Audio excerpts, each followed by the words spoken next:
Radio San José de Cúcuta y la Universidad de Pamplona son líderes en la construcción de un nuevo país en paz.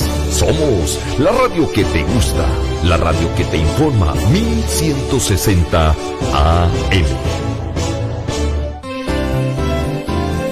Radio San José de Cúcuta, líder en la construcción de un país en paz. 1160 Radio San José. La cultura, la información y la libre expresión y opinión tienen espacios en Radio San José de Cúcuta. Pero advertimos, todo el contenido generado en el siguiente programa es responsabilidad única y exclusiva de los productores y no comprometen a la Universidad de Pamplona ni a Radio San José de Cúcuta 1160 AM. Radio San José. Siempre Venezuela. 2 horas de información, noticia, cultura, música y la presencia de la migración venezolana en el mundo. A partir de este momento, Venezuela siempre, siempre Venezuela. Andrés Cepeda con ese tema nos permite iniciar así esta edición de Venezuela siempre, siempre Venezuela, como siempre llevándoles a ustedes información, comentarios, noticias, música, entrevistas, todo lo que tiene que ver con Venezuela y su migración a lo largo y ancho del mundo. Lo hacemos con mucho cariño, con mucho respeto para todos ustedes a través de esta señal 1160 AM Radio San José de Cúcuta, desde Cúcuta para todo el mundo. Buenas tardes, Nancy Pacheco, ¿cómo estás? Alan, muy buenas tardes y muy buenas tardes a toda esa amable audiencia que está aquí en este dial, en el 1160 Radio San José de Cúcuta, de nuestras redes sociales oficiales en Facebook, Instagram, Twitter, en YouTube, en la página web www.siemprevenezuelaweb.com, www.siemprevenezuelaweb.com, en enlace en esta primera hora con Radio Delfín 1060 AM. Saludamos en el Control Master a Alex Meneses y a Robinson Cárdenas, Alan Peralta con Registro Nacional 0715 y quien les habla, Nancy Pacheco con Registro Nacional 0713, el Colegio Nacional de Periodistas, Seccional Norte de Santander. Bienvenidos a esta primera ronda informativa en Siempre Venezuela, Venezuela es Noticia. Bueno, se han ido incrementando los hechos de violencia en el Amazonas venezolano entre comunidades indígenas, mineros, grupos irregulares y la propia Fuerza Armada Nacional Bolivariana. Estos hechos que hace algún tiempo eran prácticamente desconocidos, ahora son más conocidos a través de las redes sociales. Fundaredes realizó una investigación sobre el tema y señala que el recrudecimiento de la violencia en el estado de Amazonas en los últimos años ha generado mayor vulnerabilidad de las comunidades indígenas asentadas en este territorio, las cuales se ven afectadas por la actuación de grupos armados irregulares que controlan la minería ilegal. Fundaredes ha denunciado la presencia de la FARC y el ELN en el estado de Amazonas, específicamente en el Cerro Yapacama, donde existen aproximadamente 27 minas ilegales para el desarrollo de labores extractivas. Igualmente, la organización ha documentado varios asentamientos de grupos irregulares en el estado de Amazonas, donde estas organizaciones desarrollan actividades ilegales y vulneran el derecho de los pueblos indígenas. Las investigaciones realizadas por esta organización, por Fundaredes, demuestran cómo la violencia en los estados del sur de Venezuela es propiciada por la guerrilla del ELN y la FARC, que se han expandido hacia estos territorios para controlar la extracción minera y demanda, como es lógico, la actuación del Estado en la defensa de la soberanía nacional. De verdad que es muy difícil la situación para los grupos indígenas venezolanos que viven, que tienen su asiento en ese territorio y que se han visto afectados por la actuación de estos irregulares colombianos. Y después de un mes, como veníamos hablando en la emisión del mediodía, por fin se da esta lista de los magistrados del Tribunal Supremo de Justicia, los designados por la Asamblea Chavista. Pues el chavismo en la tarde de hoy designó los magistrados al Tribunal Supremo de Justicia que manejarán a su favor Nicolás Maduro, y esto en medio de esa desorden que se había presentado, que no fue sancionado. Si hubiese sido por la oposición, hubiese tenido una reprimenda en un momento determinado porque no se dieron las pautas necesarias para la fecha indicada. Pues hoy esta asamblea que se realizó en el horario de las 2:15 de la tarde en la sesión fraudulenta, que fue aprobada por unanimidad, la decisión que fue propuesta por un largo tiempo por los mismos, Entre los participantes a los cargos se pueden observar varios nombres ya conocidos. Sin embargo, presentamos un perfil de estos personajes que están siendo sancionados y son sancionados además por Estados Unidos: Gladys Gutiérrez, Tania de Amelio, Michael Moreno, Calixto Ortega, entre otros, en la lista que se viene presentando del nuevo Tribunal Supremo de Justicia. Bueno, hay que señalar que Tania de Amelio es magistrada del CNE. O sea que esto implica que en el CNE va a haber nuevos nombres, va a haber un cambio allá. Pero también entre los que fueron nombrados durante la tarde de hoy se encuentra Luis Emilio Rendón, quien es señalado como magistrado suplente del Tribunal Supremo de Justicia en la sala político-administrativa por esta Asamblea Nacional.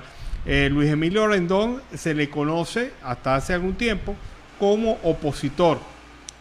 No sé quién otro de la lista sea opositor, pero en todo caso, pues la participación entre los grupos chavistas hace ver, por esos nombres que mencionaste, que la tendencia que triunfó al final en la designación de representantes del nuevo Tribunal Supremo de Justicia fue la de Maduro. La de Maduro. Hay algo aquí, un dato muy curioso, Alan, y es que Michael Moreno fue acusado por homicidio en la ciudad de Bolívar en 1987, quien estaba posesionado con la revolución y se ha paseado con el traje de magistrado en varias ocasiones. Sí, es el presidente del Tribunal Supremo de Justicia saliente. No sé, tendremos que esperar en estos días a ver cómo esta gente que ya ha sido designada se organiza y designa al nuevo presidente o la nueva presidenta del Tribunal Supremo de Justicia. Y a esta hora vamos con el primer reporte de nuestro corresponsal, Carlos Uzcategui, El Miura.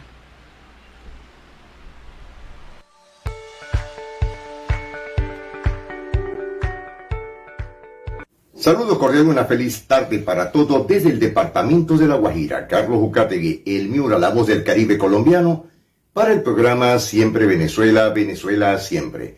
Saludos cordiales a Alan Peralta, Nancy Pacheco y a ese gran equipo de producción. Si quiere volver a ver y escuchar, ingresa a la www.siemprevenezuelaweb.com. Bueno, hoy tenemos un amigo comunicólogo, abogado, jurisconsulto, influencer de primera. Se trata del doctor Ángel Monagas, que nos versará un tema sobre la política suramericana, la política o el comunismo en Latinoamérica.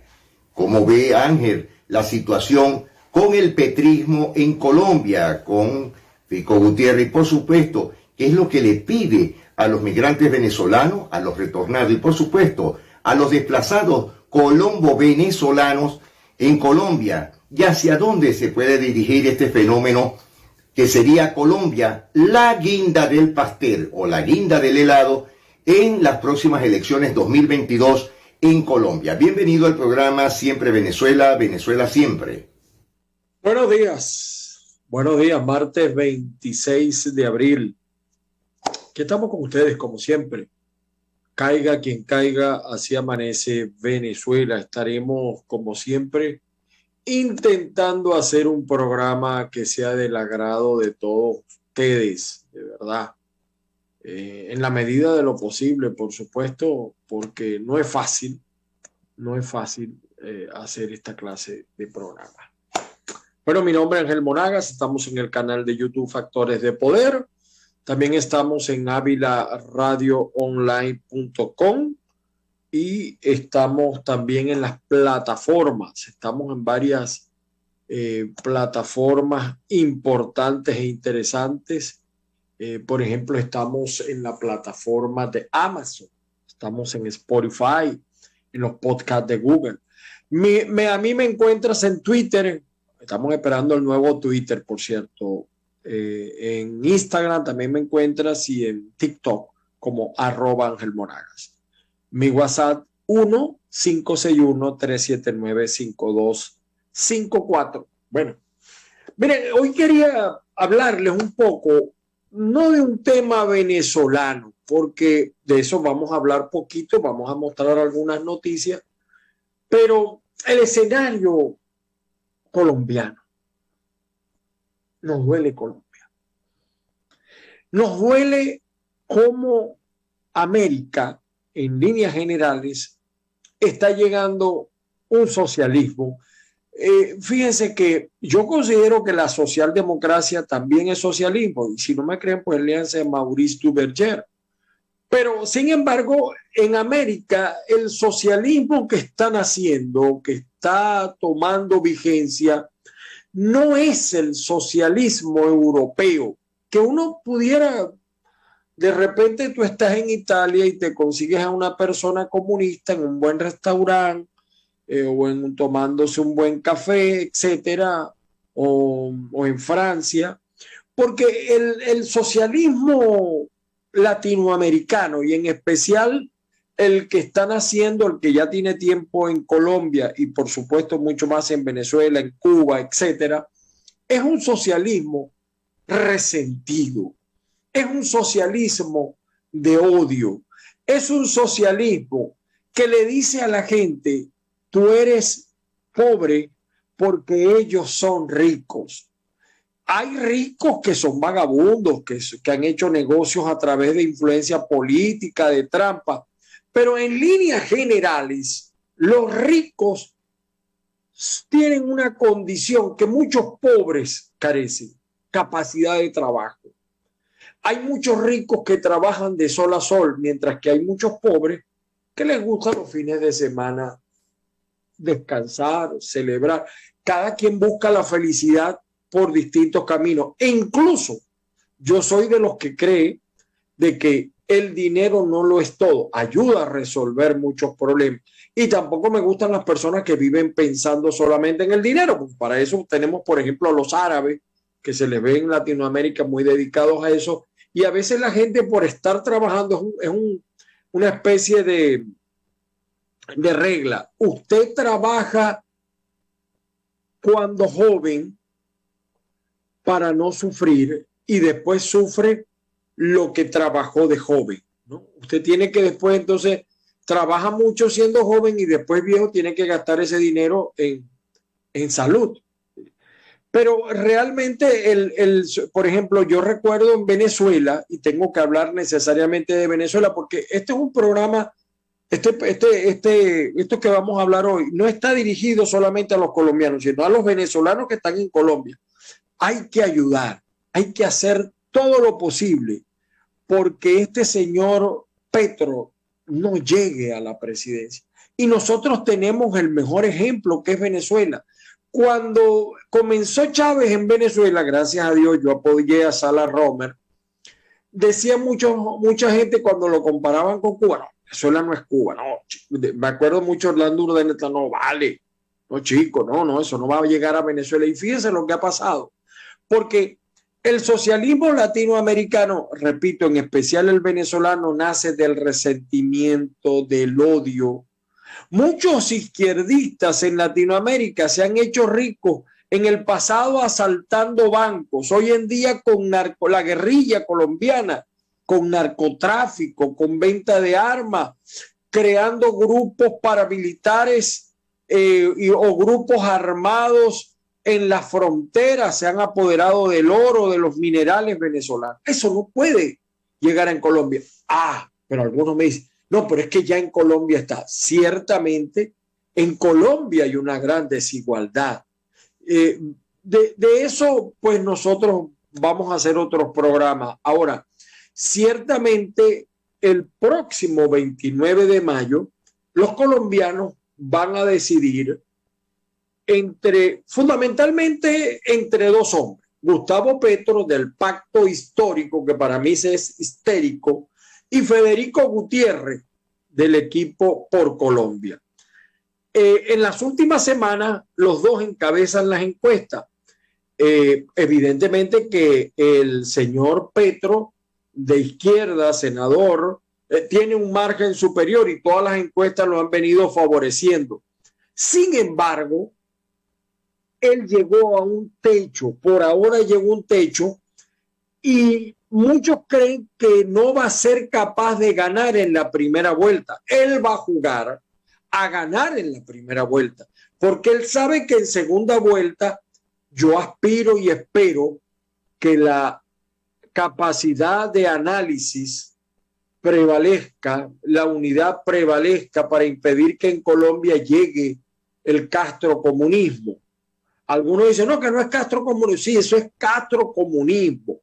El régimen que arruinó a Cuba, que acabó con Cuba y que acabó con Venezuela y que acaba con Nicaragua y también va a acabar con Honduras y está dando pasos en Chile y ya está en Argentina, en Bolivia, en Perú. Y también quiere, con algunas diferencias, meterse en Brasil con Lula da Silva. Petro va a jugar a ganar la primera vuelta porque es riesgoso para él. Lo más probable, según los entendidos en materia electoral en Colombia, lo más probable es que si no gana en primera vuelta, en segunda vuelta va a ser muy difícil. Sin embargo, el señor Gustavo Petro, aunque todo indica que se va a definir en segunda vuelta, la última encuesta que vi del Centro Nacional de Consultoría, Petro ganaría la primera vuelta, pero no con un número suficiente para que no haya segunda vuelta. Es decir, habría una diferencia de 2 o 3 puntos, más o menos unos 400.000 votos con respecto a Fico, que es un candidato que se muestra bien distinto a lo que tradicionalmente conocíamos en Colombia, ¿no? Evidentemente que esa segunda vuelta pudiera ser unos comicios de los más difíciles, de los más polémicos que haya habido en Colombia en los últimos procesos electorales. Gustavo Petro ciertamente es el candidato que más incremento tuvo en la primera vuelta, pero por ejemplo también está con respecto a Gutiérrez, es decir, él aparece mejor. Por otra parte está Rodolfo Hernández con un 10%, Sergio Fajardo del Centro de Esperanza en el cuarto, Ingrid Betancourt en la última con 1.5. Todos estos candidatos redujeron sus cifras con respecto a la anterior encuesta. Una de las novedades, por cierto, de esta última encuesta es que el candidato de la coalición Centro Esperanza, Sergio Fajardo, no ha podido llegar a 2 dígitos. E incluso se ve superado por el exalcalde de Bucaramanga. Yo tuve una gran amiga allí en Bucaramanga, que tiene un 10% de intención de votos.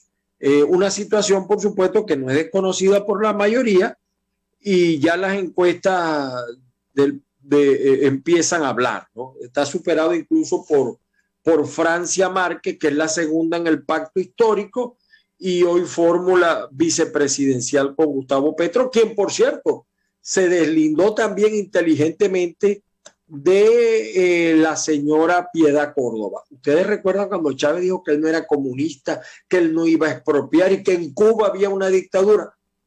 Guardando las distancias es lo mismo que está haciendo Petro con Piedad Córdoba y con otros personajes. En segunda vuelta, por supuesto, Fico crece, pero pudiera Petro también imponerse, según están indicando en las encuestas, de llegar a estos dos. Pues hasta ahora todo indica que va a ser así: Gustavo Petro y Federico Gutiérrez, alias, o sea, todo el mundo lo conoce como Fico. Allí va a haber una dura pelea.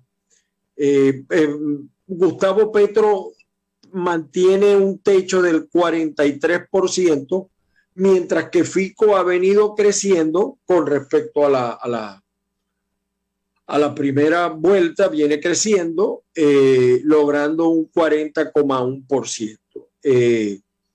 Evidentemente que en este escenario, según todos los estudios,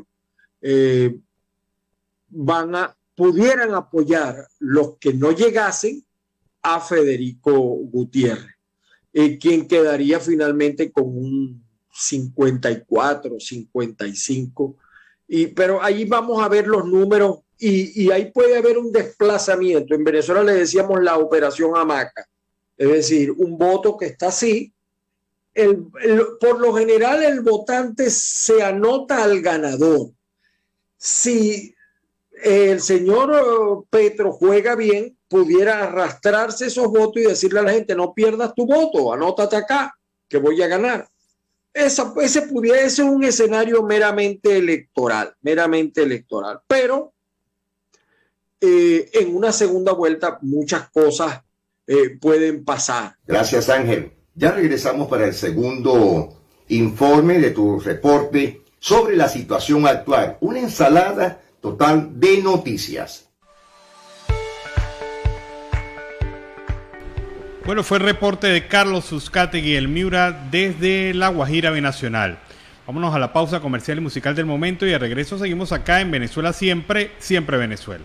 Bueno, una versión muy particular de Corazón Espinado, el tema que se hizo famoso en la década de los 80 y que lo hemos presentado hoy para iniciar así el segundo bloque de Venezuela Siempre, Siempre Venezuela. La versión de la cantante venezolana Mayre Martínez, quien espectacular voz tiene y que la ha puesto en función de este tema que hoy pues ha iniciado el segundo segmento de Venezuela Siempre, Siempre Venezuela. Seguimos con más información y el Partido Socialista Unido de Venezuela se movilizará a nivel nacional el próximo 1 de mayo para así conmemorar el Día del Trabajador. El anuncio lo hizo Diosdado Cabello, quien es el primer vicepresidente del PSUV, en una rueda de prensa desde la capital de la República. A su vez también ha indicado que se van a efectuar actos para recordar los fallecimientos de Aristóbulo Istúriz y de Eliezer Otoiza. Hemos instruido al país a que se hagan foros, actividades en homenaje para exaltar el legado de nuestros hermanos, el profesor Aristóbulo, es lo que ha señalado el dirigente oficialista. Bueno, varias historias traen estos nombramientos en el Tribunal Supremo de Justicia de Venezuela. Los nuevos magistrados, incluso sus suplentes, tienen algunas historias particulares, como la de Catherine Harrington. Ella fue una persona, una representante del chavismo que intentó desplazar a Luisa Ortega Díaz como fiscal general de la Nación en el año 2017. Entró a la fiscalía dentro de una maleta de un carro. ¿Recuerdan ustedes esos hechos cuando ella entró en la maleta y se posesionó como fiscal general de la Nación de una manera totalmente irrita? Acaba de ser nombrada magistrada suplente del Tribunal Supremo de Justicia en la Sala de Casación Penal. Algunos señalan por allí que va a escribir un libro, La fama de la maleta al Tribunal Supremo de Justicia. La gente no le perdona esto. También está Gladys Requena. Fíjense este caso de Gladys Requena. Gladys Requena es anunciada hoy como nueva inspectora de tribunales, es decir, la persona que se va a encargar de vigilar, controlar el funcionamiento de los tribunales en Venezuela. Bueno, no solo es diputada actualmente, es diputada en este momento, sino que formó parte del comité de postulaciones judiciales, es decir, fue juez y parte dentro de ese proceso. Este comité de postulaciones judiciales que evalúa a los candidatos. Además, en su caso, fue postulada para magistrada, no para inspectora de tribunales. Y no conforme con esas tres irregularidades, la señora Gladys Requena señaló que el proceso fue transparente. Es decir, no ha renunciado al Parlamento. Fue parte del comité de postulaciones que revisó las credenciales de los postulados. Participó aspirando a ser magistrada y terminó siendo inspectora de tribunales sin haber pasado por ninguna de las etapas de control previo porque ella misma no se podía evaluar. ¿Y a eso se le llama honestidad y transparencia? Sí, y además dice que ese proceso fue honorable y transparente. ¿Qué tal esta joya? Y los magistrados que fueron nombrados para la sala político-administrativa, Malaquías Gil Rodríguez, Bárbara Gabriela, César Cierro y Juan Carlos Hidalgo Pandares. El magistrado de la sala electoral, Carlicia Beatriz Rodríguez Rodríguez, Fanny Beatriz Márquez Cordero e Inocencio Antonio Figueroa. Y en la Sala de Casación Civil, Carmen Heredia, Henry Tapia y José Luis Gutiérrez. También se nombraron los magistrados de la Sala de Casación Penal, Elisa Gómez, Michael Moreno, que ya lo habíamos mencionado, y Carmen Castro. Dentro de los magistrados de la Sala de Casación Social, Edgar Gaviria, Carlos Castillo y Elías Vitar. Y, como lo mencionaba, la inspectora general Gladys Requena. Bueno, yo me hago una pregunta, por lo menos en el caso de Michael Moreno y las denuncias que realizaron voceros del chavismo en su contra, ¿será que alguien lo va a investigar? Porque no se puede tener bajo sospecha un funcionario que ha sido acusado por un miembro de su propio partido político, por un representante del chavismo, por un parlamentario del chavismo, como Pedro Carreño, acusó a Michael Moreno de ser una persona que tenía una organización criminal dentro del Tribunal Supremo de Justicia. Ahora yo me pregunto, ¿será que alguien lo va a investigar? ¿Será que se va a iniciar una investigación en el Congreso, en el Parlamento chavista sobre esta persona? ¿O es que esas acusaciones caen en el vacío, caen en el olvido, en saco roto? No se hace ninguna investigación en particular. Yo creo que por decencia el Parlamento chavista, en vista de que uno de sus miembros denunció a Michael Moreno, debería por lo menos iniciar una investigación y llegar a fondo sobre este señor, un personaje que ha sido rodeado siempre por la mala fama.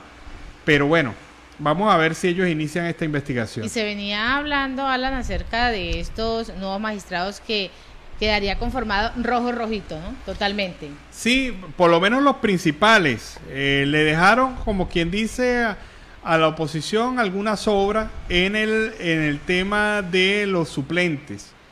Pero este es un parlamento rojito, por los nombres que se mencionan allí, es rojito. Y a esta hora vamos con el segundo reporte de nuestro corresponsal, Carlos Uzcategui, El Miura.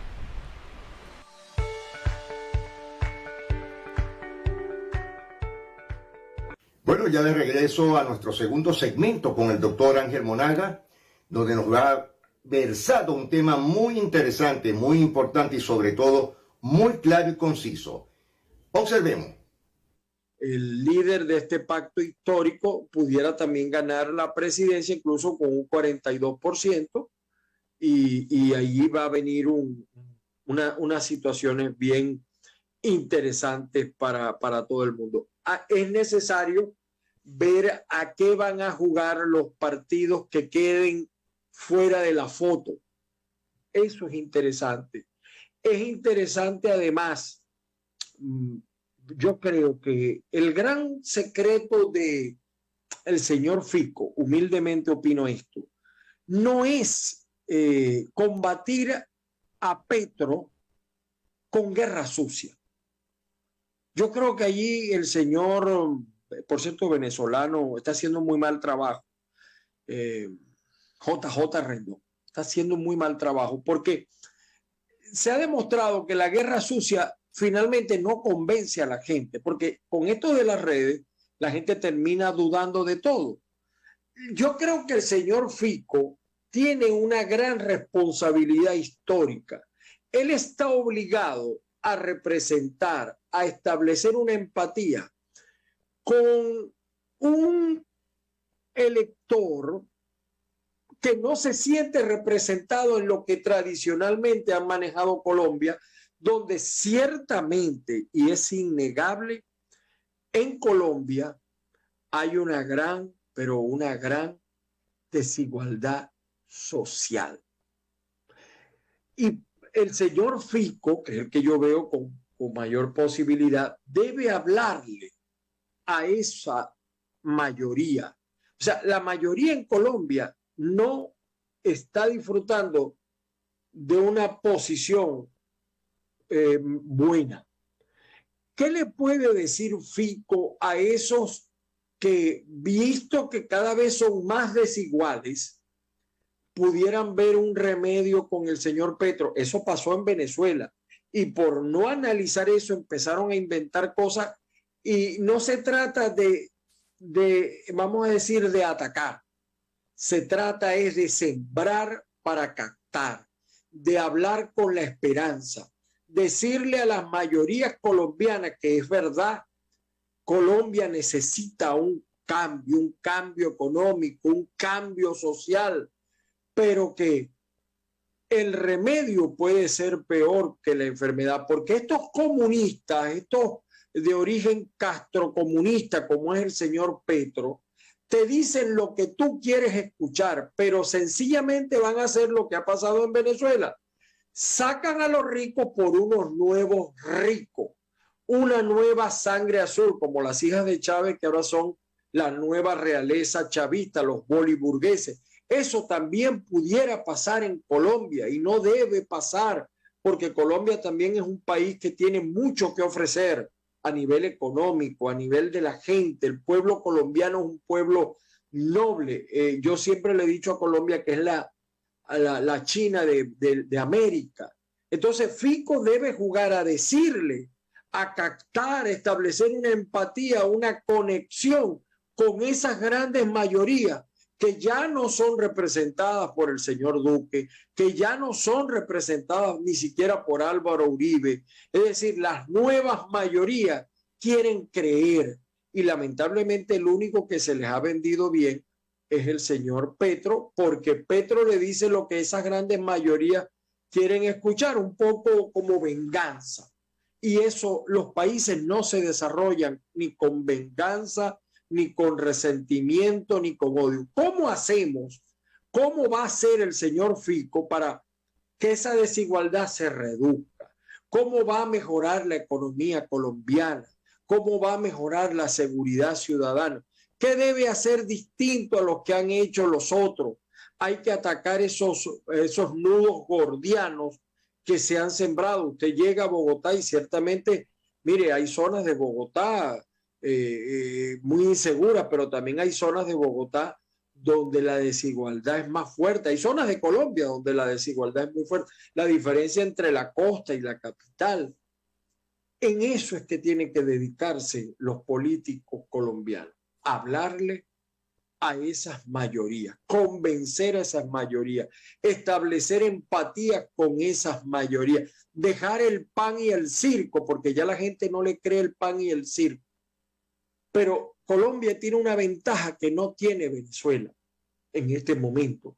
Colombia tiene todavía líderes creíbles, mujeres y hombres que son creíbles en los diferentes estamentos donde existe o donde existe Colombia. En Venezuela, si vemos los últimos estudios, no hay liderazgo.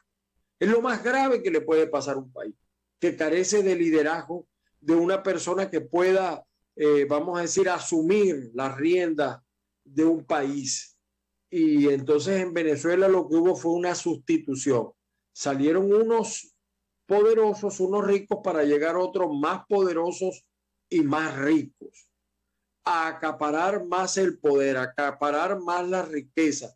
Y eso también puede pasar en Colombia. Sería muy malo que gente que está ligada al narcotráfico, que gente que está ligada a la guerrilla llegue al poder. Ese fue un gran error que se cometió en Venezuela. Quien atentó contra la Constitución no puede nunca aspirar a dirigir un país. Colombia aún está a tiempo.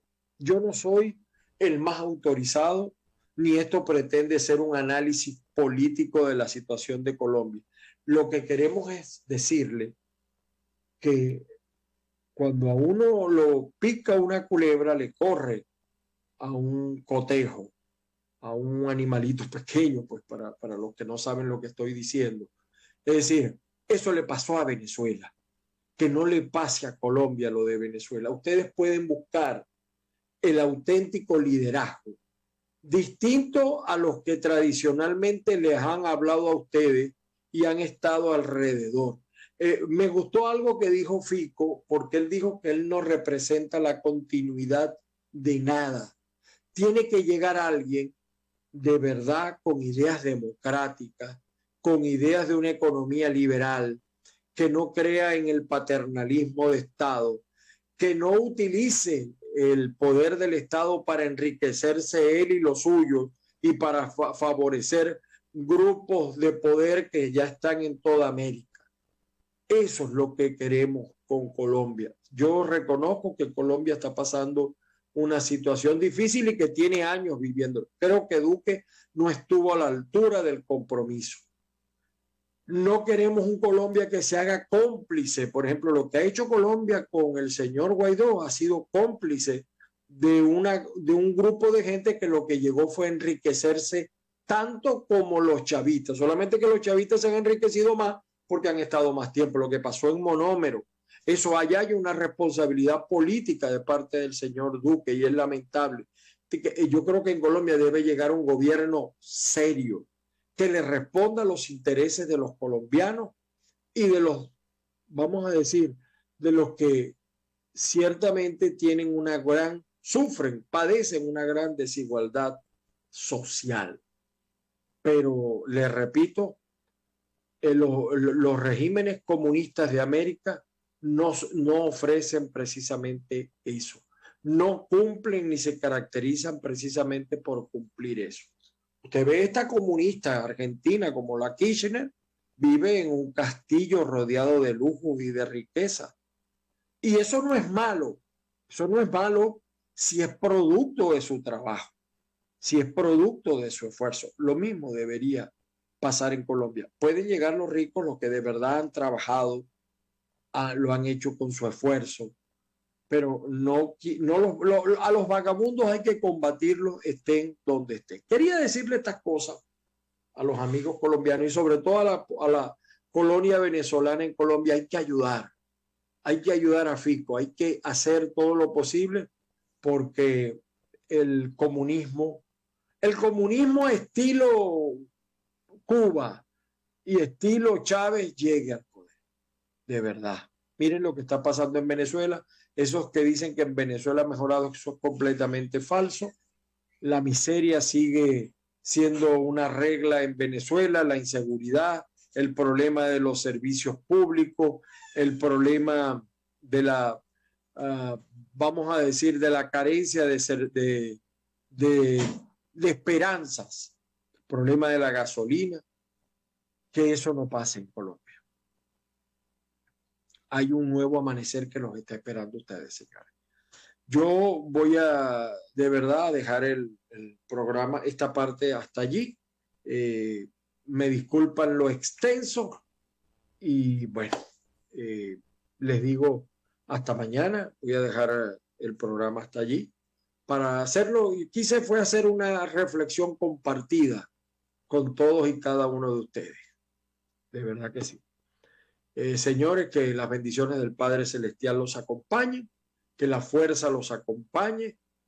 Hoy es martes 26 y creo que todos debemos colaborar, ayudar a que en Colombia no se repita la tragedia venezolana. Yo no me quiero imaginar caer en manos de Diosdado Cabello, que está celebrando adelantado el triunfo de Petro.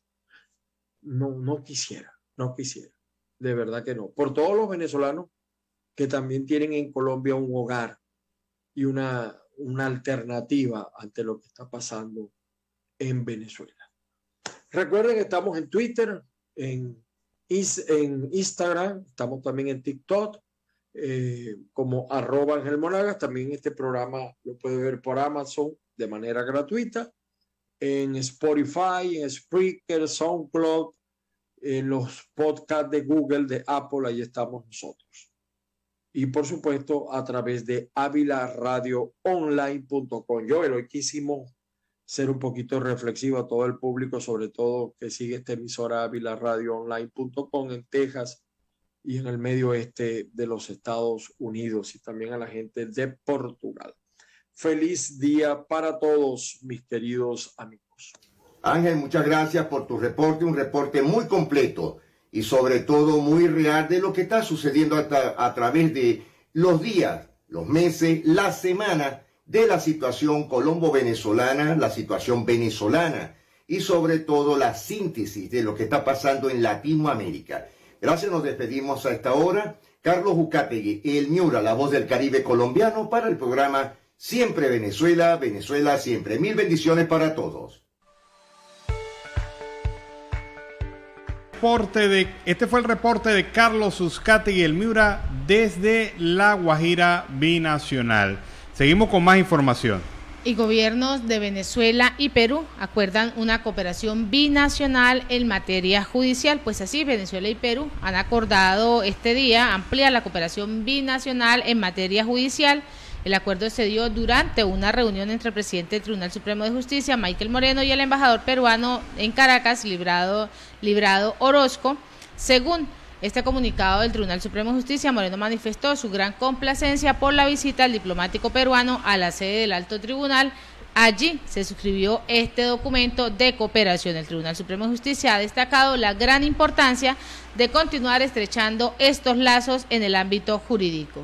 Bueno, y con esta información vámonos a la pausa comercial y musical del momento, y a regreso seguimos acá en Venezuela Siempre, Siempre Venezuela. Agradecemos en esta primera hora la participación de Radio Delfín 1060 AM, en el control máster a Robinson Cárdenas y a nuestro corresponsal Carlos Uzcategui el Miura. Ya regresamos. Bueno, este tema de Nacho que nos ha traído vuelve, y con ese tema iniciamos la segunda hora del programa Venezuela Siempre, Siempre Venezuela en la tarde de hoy. Como siempre, dándole un saludo a toda la audiencia que está conectada a través de 91.5 FM Aruba Estéreo, que se integra para amplificar nuestra señal en el Caribe latinoamericano. Y seguimos con más información. Ya hay respuestas por parte de la Asamblea Nacional Legítima y el gobierno de Juan Guaidó sobre la designación de los nuevos magistrados del Tribunal Supremo de Justicia. Considera y califica como ilegítima la imposición de estos magistrados. Denunciamos a la opinión pública nacional e internacional la imposición de magistrados del Tribunal Supremo de Justicia por parte de la dictadura de Nicolás Maduro y de su ilegítima asamblea. Este hecho es la muestra más reciente de la ausencia de democracia en nuestro país, marcada por un proceso de repartición de cuotas entre los distintos grupos del poder de la dictadura y sus cómplices. Es lamentable un acto en el que se busca proteger a los corruptos y a los violadores de derechos humanos, disfrazando este encubrimiento en una supuesta renovación del sistema de justicia en el país, con el objeto de entorpecer los esfuerzos de instancias como la Corte Penal Internacional, la Misión de Determinación de Hechos del Consejo de Derechos Humanos de las Naciones Unidas y la Corte Interamericana de Derechos Humanos, que ha dedicado años a la búsqueda de justicia y reparación en Venezuela. Afirma este comunicado del gobierno Guaidó que nuestra administración hace un llamado a los actores políticos, organizaciones, familiares y víctimas al no desmayar en la lucha por conseguir que se haga justicia tras tantos años de lucha, y a no permitir que este espejismo de reforma judicial evite que se logre una verdadera reparación ante lo sufrido. Desde el gobierno legítimo continuaremos impulsando la negociación como mecanismo fundamental para la reinstitucionalización de Venezuela, proceso urgente para garantizar un futuro mejor de nuestros ciudadanos. Esa es la posición que tiene la administración Guaidó sobre la designación de nuevas autoridades en el Tribunal Supremo de Justicia. Y representantes del movimiento político laboral del Estado Anzoátegui realizaron una rueda de prensa para anunciar las actividades que van a realizar durante este 1 de mayo, fecha en la que se conmemora el Día Internacional del Trabajador. El miembro activo del movimiento laboral, Ulises Martínez, aseguró que no es un día para celebrar, es un día para exigir los derechos violados por el régimen de Nicolás Maduro. Vamos a reclamar el salario mínimo que nos merecemos todos los trabajadores pensionados y jubilados, porque esto ya no vale. A cada rato estamos viendo a un pensionado, a un trabajador con necesidades económicas. El gobierno nos está masacrando y el pueblo no se está dando cuenta. Para el sábado 30, los representantes de esta organización esperan desarrollar un foro en el Hotel Caribbean Inn, donde explicarán los hechos registrados desde que se aspiran a concentrar en San Felipe de Barcelona y caminar hasta la Plaza Bolívar. Así que hay manifestación, acción por parte de trabajadores activos, pensionados y jubilados en relación al 1 de mayo. Y Miguel Cabrera es un orgullo para el deporte venezolano. Bueno, así lo consideró el diputado de la Asamblea Nacional Legítima, José Trujillo, sobre el astro de los Tigres de Detroit. Los elogios al profesional del béisbol venezolano no se hicieron esperar durante la sesión ordinaria de la Asamblea Nacional, donde el parlamentario Trujillo mostró su felicidad y orgullo al mencionar la hazaña de Cabrera, quien lo describió como un hombre humilde que viene escalando posiciones desde un trabajo constante desde sus inicios en la escuela de béisbol del barrio La Pedrera en Maracay. Hoy hablar de Miguel Cabrera es hablar de Aragua, es hablar de Venezuela, es motivo de orgullo porque Miguel Cabrera ha estado jugando en el mejor béisbol del mundo, ratificando así el saludo de la Asamblea Nacional Legítima sobre estos hechos y sobre la actividad desarrollada por Miguel Cabrera. Vámonos a la pausa comercial y musical del momento y a regreso seguimos acá en Venezuela Siempre, Siempre Venezuela. Bueno, y no de Ventino, que ha presentado ese tema para iniciar así el último bloque, la última porción, el último pedacito de la torta de esta tarde de Venezuela Siempre, Siempre Venezuela. Y lo hacemos con más información. Y el diputado Luis Eduardo Martínez presentó proyectos de ley del salario justo y de la seguridad agroalimentaria. Pues así, el diputado de la Asamblea Nacional de Acción Democrática ha presentado el día de hoy al país proyectos de ley que ha llevado al Parlamento. Se trató de los proyectos de ley por el salario mínimo vital suficiente, jubilaciones y pensiones totalmente dignas y el proyecto de la ley de seguridad agroalimentaria. El legislador resaltó que los proyectos de ley se presentaron el 21 de abril por iniciativa parlamentaria con el número de firmas requeridas por la Constitución y además por el Reglamento de Interior y el debate. Y sobre el proyecto de ley sobre ese salario mínimo vital suficiente, jubilaciones y pensiones dignas, el portavoz agregó que su propuesta incluye que el salario mínimo venezolano deberá corresponderse con el monto de la canasta básica familiar, monto publicado mensualmente por el Instituto Nacional de Estadística. La propuesta, según dijo, además, incluye la indexación para todos los meses en el salario, pues se recupere positivamente, no solo para el sector público, sino también para el sector privado. Sobre este mismo tema, también aseveró que la propuesta será consignada en las próximas horas a la delegación de la Organización Internacional de Trabajo y que se encuentra en Venezuela. Bueno, pero ya va, ¿cómo que se llama el diputado? Eduardo Martínez, Luis Eduardo Martínez. Luis Eduardo Martínez. Diputado, eso está en la Constitución. En la Constitución de la República Bolivariana de Venezuela está que se equivale al salario a condiciones dignas y el salario mínimo, por lo tanto, estaría atado a la cesta básica alimentaria del país, que en este momento está por sobre los $400. $30 es el salario mínimo, $400 es la cesta básica alimentaria y eso es lo que se necesita realmente para que una familia de 5 miembros pueda vivir. Habrá que revisar muy bien las leyes porque el tema no es llenarse de leyes, el tema es llenarse de cumplimientos de la ley. El problema ahí es conocer la Constitución y en qué leyes y en qué ordenamiento está para que se puedan hacer cumplir. Claro, porque evidentemente nada hacemos llenando al país de leyes que a la postre no se cumplen. Como hay muchísimas leyes, empezando por el tema de defensa de derechos humanos, muchas leyes se violan. El Código Orgánico Procesal se viola, el Código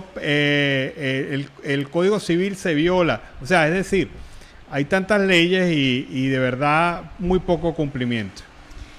Y la venta de riñones, el gran descubrimiento, y existe una pregunta, ¿existe una mafia de tráfico de órganos en Venezuela? Pues desde hace años Venezuela atraviesa una serie de medidas sociales económicas que están totalmente restrictivas, que imposibilitan una buena atención médica hospitalaria. Pero en el año 2017 todo empeoró cuando el Estado venezolano suspendió el programa de procura de órganos y de trasplantes. Desde entonces, pues los pacientes crónicos se han visto en la tortuosa angustia de esperar por una nueva política que reactive este beneficio y además que permita a miles disfrutar de una mejor calidad de vida al optar por un tratamiento sustitutivo que los aleje del riesgo de morir. Y ante esta necesidad de los más vulnerables, un grupo de personas han optado por postular ofertas de venta de riñones que sobrepasan el margen de la ética y el margen de la moral para escapar de la miseria y así tomar ventaja de esta situación. Bueno, ya Eugenio Martínez, el periodista Eugenio Martínez, analiza el tema de la salida de Tania D'Amelio del CNE. Recordemos que hoy fue nombrada como magistrada del Tribunal Supremo de Justicia. Tania D'Amelio, después de 14 años como rectora, se va del CNE y aquí hay un interesante debate sobre su sustitución, según lo que manifiesta Eugenio Martínez. El primer suplente, que es decir, la persona que debería sustituirla por orden natural, es Leonel Párica, quien es muy cercano a Héctor Rodríguez. Sin embargo, el nuevo Tribunal Supremo de Justicia es el que tendría que designar a las nuevas autoridades del CNE. Y en ese TSJ, donde D'Amelio es a partir de hoy parte, pudiera decantarse por otro opcionado, entre ellos Carlos Quintero. Vale la pena recordar que Tania D'Amelio llegó en el año 2008 al Consejo Nacional Electoral siendo parte de la directiva del PSUV. O sea, es decir, a ella la nombraron como rectora independiente del CNE siendo parte del PSUV y uno dice, bueno, estas son las cosas increíbles que ocurren en Venezuela y por lo que mucha gente no entiende por qué no hay soluciones institucionales en el país.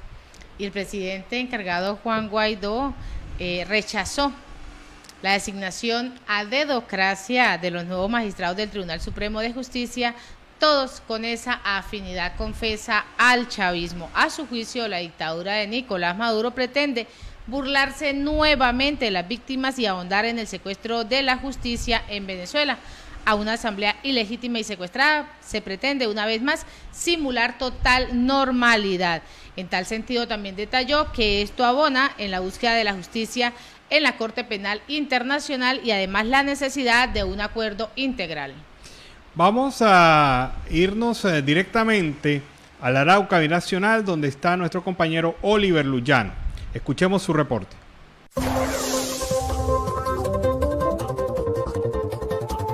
¿Qué tal amigos de Siempre Venezuela? Desde esta zona de frontera, desde Arauca, reporta para ustedes el amigo de todos, Oliver Luyano, guariqueño y de Saraza. Mis amigos, y la OIT instala mesa de negociaciones en Venezuela. Así conocimos que el director de la Organización Internacional del Trabajo, OIT, Ryder, y la presidenta de la Central de Trabajadores de la Alianza Sindical Independiente, Marcela León, se reunieron este lunes para finiquitar la instalación del Consejo Nacional Tripartito, una instancia para elevar las discusiones salariales en Venezuela. Por lo que la representante sindical explicó en un comunicado de prensa que ese mecanismo permitirá dar continuidad al diálogo que se realiza en las últimas semanas entre el Ejecutivo y la sociedad civil. Se continúa el proceso de diálogo entre el gobierno, trabajadores y empleadores, instalado el 7 de marzo, pues tendremos en Caracas la instalación del Foro de Diálogo Social, en donde se concretan las sesiones presenciales para aprobar por consenso los temas tripartitos, las metodologías y el cronograma de reuniones bipartitas y tripartitas que continuarán con asistencia técnica de esa entidad internacional, dijo León. En el Consejo Nacional Tripartito se discutirán las necesidades de todos los sectores laborales, como el sector público, privado, jubilados y pensionados, todas las ramas de la actividad laboral y todo lo que impacte en el mundo del trabajo, según el comunicado. En tanto, la OIT propuso la instalación de mesas técnicas de diálogo social que permitan dar surgimiento a las conversaciones sostenidas entre empleadores, gobiernos y trabajadores con motivo del diálogo social que se inició el 7 de marzo. Aunque la comisión de alto nivel de la OIT que arribó al país para constatar y presenciar el buen funcionamiento del diálogo social se vaya el 28 de abril, las mesas de diálogo social permanecerán instaladas con el objetivo de verificar el cumplimiento de los acuerdos alcanzados en las recientes conversaciones. En ese sentido, Marcela León consideró que la experticia técnica de la OIT puede ser un factor fundamental para que se tomen decisiones acordadas por los tres actores del proceso social del trabajo: gobierno, organizaciones sindicales y organizaciones de empleadores. Es la hora de demostrar capacidades para recuperar la dignidad y el valor humano del trabajo, para que los trabajadores y sus familiares tengan una vida digna y vivan bien en Venezuela y no tengan que emigrar. El llamado es a las organizaciones de empleadores y trabajadores para que unamos puntos en común. Así lo destacó el comunicado que dio a conocer la representante sindical. Se establece una nueva tripartita. El gobierno de Nicolás Maduro, empleadores y sindicatos instalaron este lunes, con el apoyo técnico de la Comisión del Alto Nivel de la Organización Internacional de la OIT, mesas de diálogo social para revisar los avances del cumplimiento de varios convenios relativos al establecimiento del salario mínimo, la libertad sindical y la consulta tripartita. Pudimos observar que en un video transmitido durante la instalación del diálogo, el director general de la OIT, Ryder, señaló que se espera que en el diálogo se traten todas las cuestiones pendientes sobre la aplicación de los convenios número 26, fijación de los salarios mínimos, el convenio 87, libertad sindical y protección del derecho de asociación, y el 144, consulta tripartita en la legislación y en la práctica. Escuchemos lo que dijo el director general de la OIT con ocasión de la instalación del diálogo social. Señora vicepresidenta ejecutiva Delcy Rodríguez, señor ministro de Trabajo José Ramón Rivero, señores y señoras de las organizaciones de empleadores, amigas y de trabajadores, amigas y amigos. Quiero aprovechar esta oportunidad para expresar mi satisfacción por la realización de este foro, que da continuidad al proceso de diálogo que busca dar cumplimiento a la decisión del Consejo de Administración de la OIT relativa a la comisión de encuesta que se estableció en marzo de 2018 de conformidad con el artículo 26 de la Constitución de la OIT. Esto para examinar una queja presentada en junio de 2015 por 33 delegados empleadores en la Conferencia Internacional de Trabajo. Desde hace varios meses hemos estado en contacto permanente y fluido con el señor ministro de Trabajo y con los interlocutores sociales para concretar las bases de este foro que empieza hoy y que espero pueda fortalecer aún más el diálogo en el país para tratar todas las cuestiones pendientes sobre la aplicación de los convenios números 26, 87 y 144 en la legislación y en la práctica. Me complace, señor ministro, que su gobierno ha reiterado la disposición de dar cumplimiento a la decisión del Consejo de Administración de la OIT, así como su acuerdo de tratar en un foro tripartito lo relativo a los citados convenios con la cooperación de la OIT. La presencia de la vicepresidenta ejecutiva y de otros altos funcionarios demuestra el alto compromiso e importancia que le da el gobierno venezolano a este foro. En esta reunión podrán decidirse las modalidades y el número de reuniones subsiguientes que pudieran ser necesarias para tratar todos los aspectos pendientes.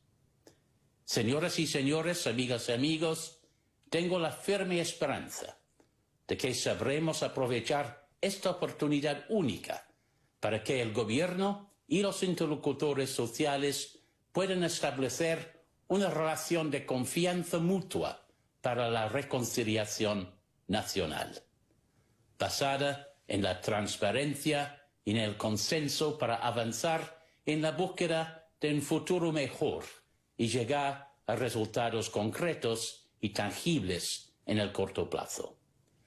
les deseo el mejor de los éxitos en este diálogo con la presencia del OIT, que siempre estará a su disposición. Mucha suerte y muchas gracias. Ryder también dijo que desde hace varios meses han estado en contacto permanente y fluido con el señor ministro del Trabajo, José Ramón Rivero, y con los interlocutores sociales para concretar las bases de este foro que empezó el día de ayer y que se espera pueda fortalecer aún más el diálogo en el país. Explicó que su ejecución da continuidad a un proceso que busca dar cumplimiento a la decisión del Consejo de Administración de la OIT relativa a la comisión de encuestas que se estableció en marzo del 2018 para examinar una queja presentada en junio del 2015 por 33 delegados empleadores. Ryder mostró esperanza en que el gobierno y los interlocutores sociales aprovechen esta oportunidad única para que se establezcan una relación de confianza mutua para la reconciliación nacional basada en la transparencia y en el consenso para avanzar en la búsqueda de un futuro mejor. En la instalación transmitida por el canal estatal venezolana de televisión, la vicepresidenta ejecutiva Delcy Rodríguez manifestó su deseo de que el diálogo profundice la capacidad de resiliencia de Venezuela.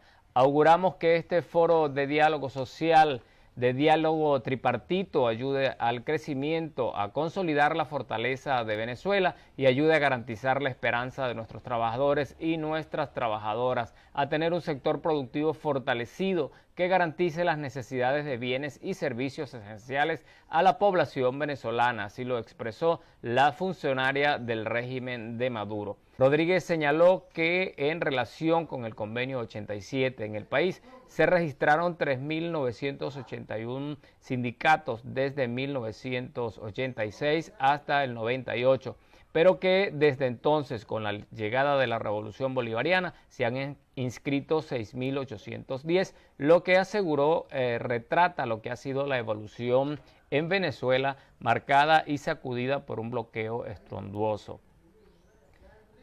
En este sentido, la vicepresidenta sostuvo que las más de 502 medidas coercitivas impuestas violaron masivamente los derechos humanos del pueblo venezolano al afectar el sector empresarial y sus capacidades productivas, pero sobre todo los ingresos de los trabajadores. Por cierto que este argumento que presenta la vicepresidenta del régimen de Nicolás Maduro no tiene nada de cierto, porque realmente el gran enemigo de los trabajadores ha sido el mismo gobierno de Nicolás Maduro, que ha cerrado empresas, que ha judicializado la protesta sindical. También, amigos, por otra parte pudimos observar que en la instalación de este diálogo social, la presencia de la CTV y representantes de Fedecámara, cosa que hace algún tiempo no ha ocurrido. Lo importante también no es solo que se les convoque para esta actividad que se muestra, sino que también sean consideradas las opiniones y que en lo adelante se pueda establecer condiciones para los trabajadores que sea producto de un diálogo efectivo, donde se considere la posición de los empresarios, de los trabajadores y por supuesto del gran empleador como lo es el gobierno, la estructura del gobierno. Mis amigos, desde acá, desde la tierra del joropo, reportó para ustedes el amigo de todos, Oliver Luyano, guariqueño y de Saraza. Bueno, y con el reporte de Oliver Luyano nos despedimos. Así hemos llegado al final de esta emisión de Siempre Venezuela, Venezuela Siempre es Noticia, a través de este dial, el 1160 Radio San José de Cúcuta, de nuestras redes sociales oficiales y en esta segunda hora enlazados con Aruba Estéreo 91.5 FM. Agradecemos en el Control Master a Alex Meneses, Alan Peralta con Registro Nacional 0715 y quien les habló, Nancy Pacheco con Registro Nacional 0713, el Colegio Nacional de Periodistas Seccional Norte de Santander. Hasta mañana. Hasta mañana, cuídense. Siempre Venezuela es un programa que te brinda las mejores noticias, comentarios, análisis, entrevistas y música. Información sin censura en la voz de los protagonistas. todo un equipo de producción de primer nivel. Siempre Venezuela. Lo encontrarás en las radios de tu preferencia. O si no, visítanos en nuestras plataformas digitales. Siempre Venezuela Radio. En Instagram, Facebook y Twitter. De lunes a viernes le decimos lo que en Venezuela prohíben. Porque somos Venezuela siempre. Siempre Venezuela.